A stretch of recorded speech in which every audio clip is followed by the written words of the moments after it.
नमस्कार. As news चॅनलमध्ये आपलं स्वागत आहे. मी अजमेर शेख. आज आपण 14 नोव्हेंबर या दिनी प्रसिद्ध क्रांतिकारक आणि वस्ताद लहुजी साळवे यांची जयंती, त्यानिमित्त विनम्र अभिवादन. त्यानंतर देशाचे पहिले पंतप्रधान पंडित जवाहरलाल नेहरू यांचे सुद्धा आज जन्मदिन हा जयंती म्हणून पूर्ण देशभरात साजरा होत आहे. तर वस्ताद लहुजी साळवे यांचे वडील छत्रपती शिवाजी महाराज यांच्या काळामध्ये पुरंदरच्या पायथ्याशी आसपासच्या असणाऱ्या गावामध्ये तिथे राहत असताना दानपट्टा, शस्त्र अशा विविध कलेमध्ये शस्त्र चालवण्याचं योगदान देत असत आणि महाराजांच्या काळामध्ये सैन्यामध्ये त्यांचं योगदान होतं.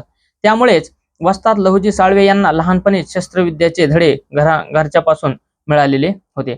असं म्हटलं जातं की राघोजी साळवे म्हणजेच लहुजी साळवे यांच्या पिताजींनी 1806 मध्ये पुरंदरच्या जंगलामध्ये एक पिसाटलेला वाघ किंवा एक हल्ले करणारा मानवावर वाघ असाच फिरत असताना त्याला जंगलामध्ये कैद करून दुसरे बाजीराव यांच्या समोर हजर केलं.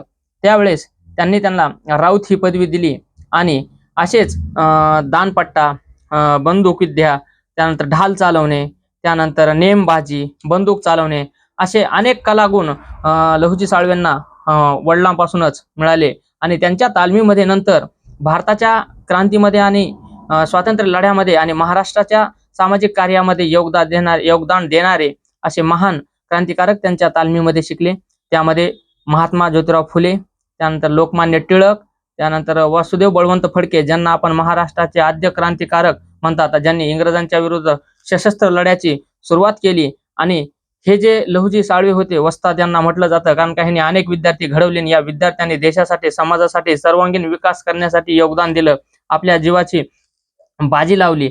राघोजी साळवे यांचे लढाईमध्ये वीरमरण आल्यानंतर त्यांनी शपथ घेतली, त्यांच्या रक्तामध्ये एक भिजलेला दगड त्यांनी जपून ठेवला की जोपर्यंत इंग्रजी सत्ता या देशातून हलवणार नाही तोपर्यंत मी स्वस्थ बसणार नाही, अशी शपथ त्यांनी घेतली. म्हणून त्यांनी अनेक क्रांतिकारक विद्यार्थी आपल्या तालमीमध्ये घडवले आणि या घडवलेल्या विद्यार्थ्यांनी नंतर देशाच्या स्वातंत्र्य लढ्यासाठी मोठे योगदान दिले आणि क्रांती केली आणि अनेक संकटांना मात करून अनेक लोकांना सोबत घेऊन देशाला स्वातंत्र्य मिळवून दिलं.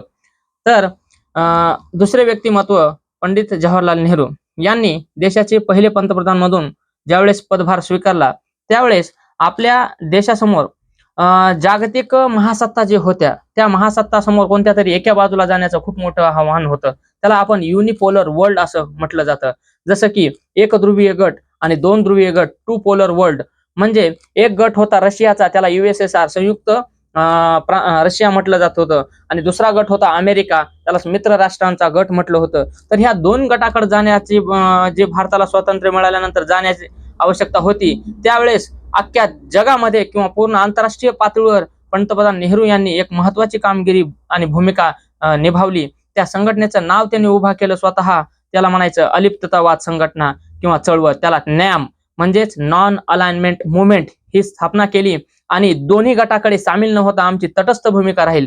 जो जग युद्धाकडे घेऊन जाईल त्या देशाकडे सामील न होता आपण तटस्थ राहून जगाला शांततेच्या मार्गावर घेऊन जायचं किंवा वसुदैव कुटुंबकम म्हणजेच आपल्या पूर्ण जग हे एक कुटुंब आहे आणि शांततेसाठी आपण कार्य करावं म्हणून पंतप्रधान नेहरू यांनी स्वतंत्र निष्पक्ष राहण्याची भूमिका घेतली. आणि आपण जगामध्ये या दोन्ही देशाकडे न जाता स्वतंत्र राहतच दुसऱ्या अनेक देशांना सोबत घेऊन तिसरी आघाडी आपण स्थापन केलेली, हे सुद्धा त्यांचं कार्य महत्वाचं ठरलेलं आहे. आणि म्हणूनच त्यांचं व्यक्तिमत्व जागतिक पातळीवर अनेक कॉलेज विद्यापीठामध्ये त्यांच्यावर अभ्यास सुरू आहे की यांच्या नेतृत्व गुणाचं कौशल्य केलं जातं.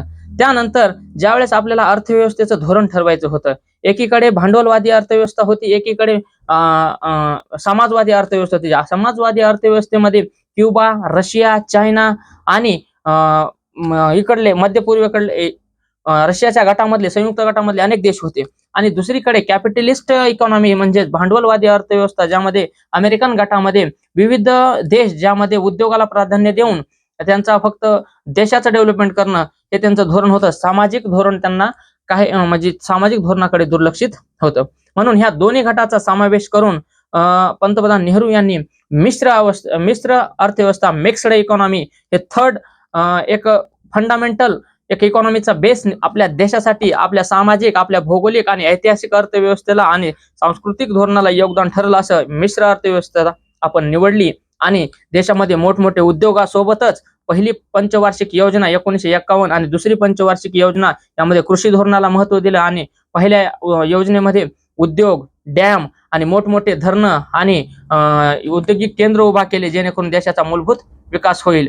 अशा दोन्ही महान व्यक्तिमत्वांना त्यांच्या कार्यामुळं आज ओळख निर्माण झालेली आहे. वस्ताद लाहोजी साळवे आणि पंतप्रधान पंडित जवाहरलाल नेहरू यांच्या जयंतीनिमित्त एएस न्यूज चॅनल म्हणजेच अजमेर शेख न्यूज चॅनल तर्फे मनापासून विनम्र अभिवादन. जय हिंद, जय भारत, धन्यवाद.